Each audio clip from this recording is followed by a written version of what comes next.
오늘은 로마서 8장 18절에서부터 25절까지 말씀을 통하여서 하나님의 은혜의 말씀을 나누기 원합니다.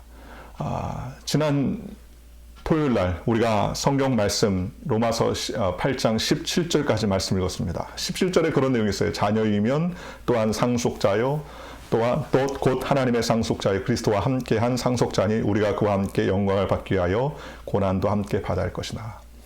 영광을 받기 위해서 받는 고난은 무엇입니까? 하나님의 나라, 하나님의 백성이 되기 위해서 이 땅 가운데 우리가 수고와 고난을 받는다는 거예요. 그런데 그 고난은 어떤 고난이냐? 오늘 성경에 보니까는 18절에 생각하건대 현재의 고난은 장차 우리에게 나타날 영광과 비교할 수 없도다. 사도 바울은 하나님이 주시는 영광을 본 적이 있습니다. 그는 하나님께서 거하시는 천국을 갔다 왔었던 그러한 은총을 받은 사람이었습니다. 그런데 이 세상에서 고난이 아무리 어려워도 나중에 우리가 받을 장차, 나중에 받을 그 영광과는 비교가 됩니까? 안 됩니까? 비교가 안 된다는 거예요. 우리가 이 세상에서 아직 고난이 안 끝나고 영광을 아직 받지 못했기 때문에 그 영광을 감히 상상할 수 없다는 겁니다. 하나님이 그 사랑하는 자들을 위하여 예비한 모든 것은 눈으로 보지 못하고 귀로도 듣지 못하고 사람의 마음으로도 생각하지 못하였다 함과 같으니라. 얼마나 큰 영광을 우리에게 준비해 놓으셨는지 사람이 눈으로 본 적이 없습니다. 귀로도 들은 적이 없습니다. 캐나다에 가면 그 밴프 국립공원이라고 있습니다. 밴프 국립공원에 평생에 한 번은 갔다 와야 된다고 그래요. 저도 아직 가보지는 못했는데 그림으로 봤습니다. 그림으로 가면은 아주 그냥 정말 그림 같은 호수, 에메랄드 빛의 호수가 쫙 있습니다. 거기 갔다 오신 분들이 야 천국 그 바로 밑에 갔다 왔다 뭐 이런 이야기를 하는데 우리가 눈으로 그렇게 천국 같은 것을 봐도요 하나님의 나라의 그 영광과는 비교가 안 된다는 거예요. 어렸을 때 요즘이야 뭐 저울들이 다 전자식으로 돼 있지만 어렸을 때 그 쌀집에 가거나 뭐 이렇게 뭘 사러 가면은 저울을 달아줍니다. 저울에 이제 막대기 같은 저울이 있어가지고 그 중간에 이렇게 잡고 있고 추를 이쪽에 달고 물건을 올려놔요. 그럼 이제 이 중량이 맞으면 이제 수평이 되는 거죠. 그러면 이제 무게가 어느 정도 됐다는 것을 알 수가 있는 것 아니겠습니까? 그런데 고난을 아무리 올려놔도 하나님의 영광, 하나님께서 주실 영광을 비교할 수 있느냐? 비교가 안 된다는 거예요. 하나님께서 주실 영광이 얼마나 중하고 높은지 이 세상에서 아무리 고통받고 어려움받고 주를 섬기는 일 때문에 희생을 받는다 할지라도 주님이 나중에 주실 영광과는 비교가 안 된다. 세상 말로 잽이 안 된다. 그렇게 우리에게 말씀해 주신다는 겁니다. 그래서 하나님께서 우리에게 주실 영광과 이 세상의 고난은 비교 가치가 될 수가 없다라고 그렇게 이야기한다는 것입니다. 그래서 장래의 영광과 현재의 고난을 비교하면서 사도 바울이 얘기한다는 거예요. 사도 바울은 고난을 얼마나 많이 받았습니까? 매맞음과 고통과 수고와 또 유대인들에게 40대 하나 감한매를 5번이나 맞았으며 3번 태장으로 맞고 1번 돌로 맞고 3번 파산하는데 일주야를 기품에 지냈으며 여러 번 여행의 강도의 위험과 칼의 위험과 동족의 위험과 이방인의 위험과 신의 위험과 광야의 위험과 바다의 위험과 거짓 형제 중의 위험을 당하고 또 수고하며 애쓰고 여러 번 자지 못하고 줄이며 목마르고 여러 번 굶고 험주렀느니라. 사도 바울은 이 고린도후서 11장에 그렇게 자신의 고난받은 것을 이야기하는데요. 그런 자신의 수많은 고난을 비교해도 하나님의 받을 영광과는 좋게 비교할 수 없다는 것입니다. 스데반 집사는 돌 맞아 죽어가면서요. 하나님의 천사들이 하늘이 열리면서 하나님의 천사들이 싹 보이는 것을 보고서 돌을 맞아 가면서도 그 영광을 보고 얼굴이 광채같이 빛났다고 그랬습니다. 돌을 맞아가면서 어떻게 그렇게 빛날 수 있습니까? 그것은 바로 이 세상의 고통보다 하나님의 나라의 영광이 더 크기 때문에 그렇다는 거예요. 그러니 얼마나 감사합니까? 오늘 우리가 이와 같은 믿음의 삶, 하나님께서 주실 영광을 바라보시기를 주님의 이름으로 축원합니다.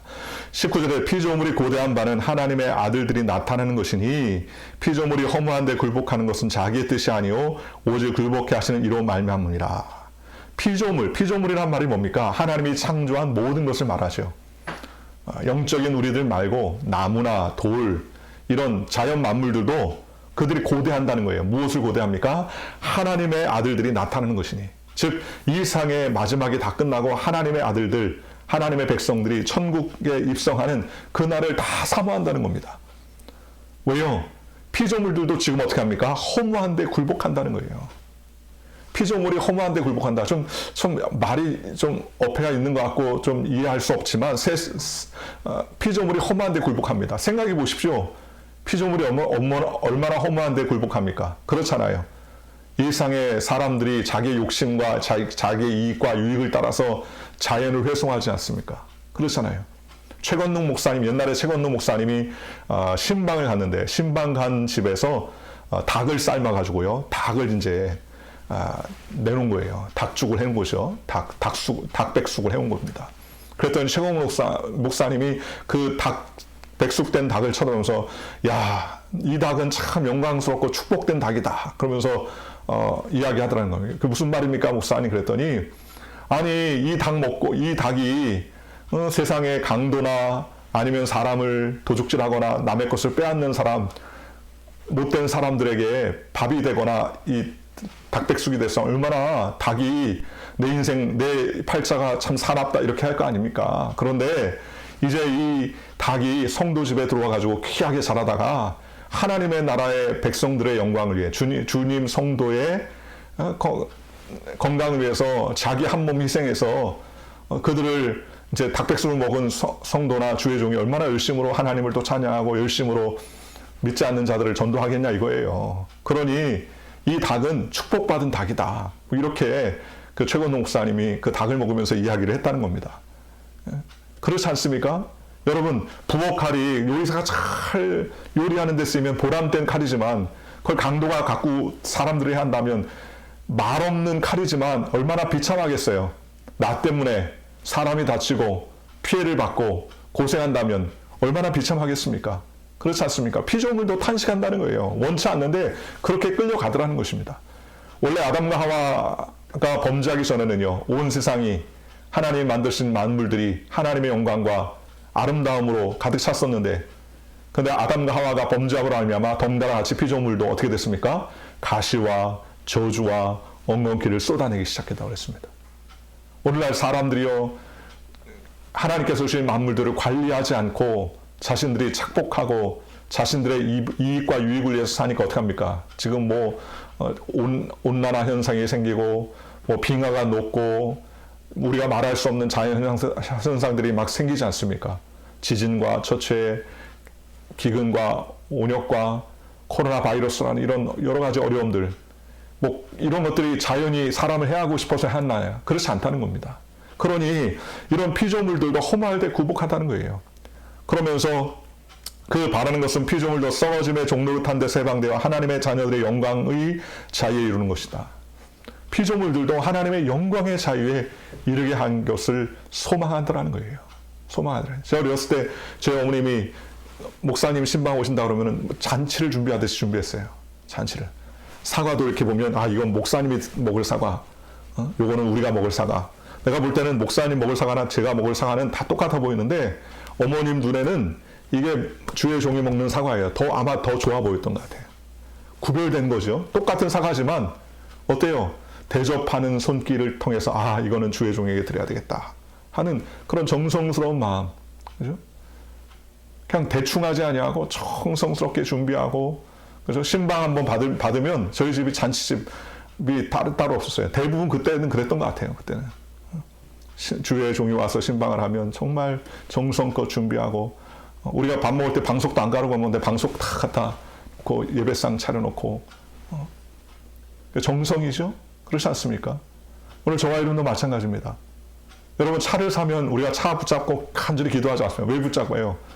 하나님, 이 차가 하나님의 영광을 위한 도구 되게 하여 주옵소서. 이 핸들을 붙잡고 가는 곳곳마다 주의 사랑과 은혜가 증거되게 하여 주옵소서. 생각해 보십시오. 차가 말을 못해서 뿐이지 강도가 그 차를 끌고 다니면서 총질하고 사람을 치고 고생을 하게 한다면 얼마나 괴롭겠습니까? 얼마나 피곤하겠습니까? 그죠?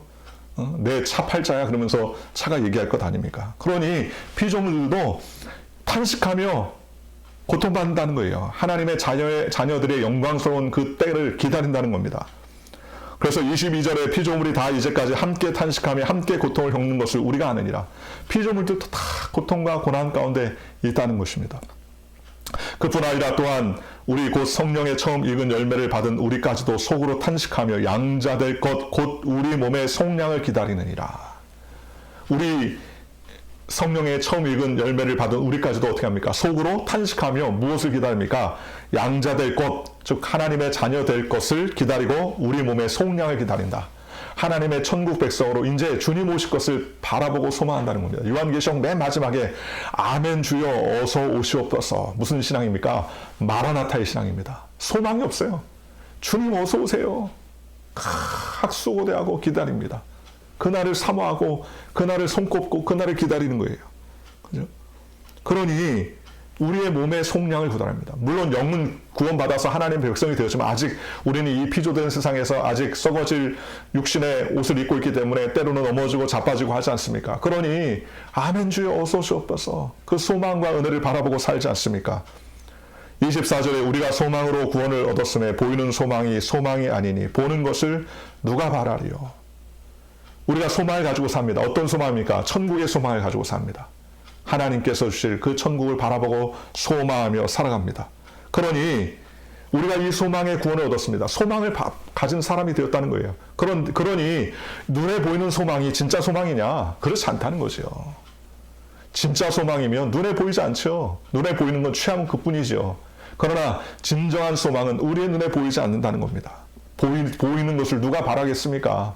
진정한 하나님의 구원의 소망을 우리가 바라보고 소망하더라는 것입니다. 25절에 만일 우리가 보지 못하는 것을 바라면 참음으로 기다릴지니라.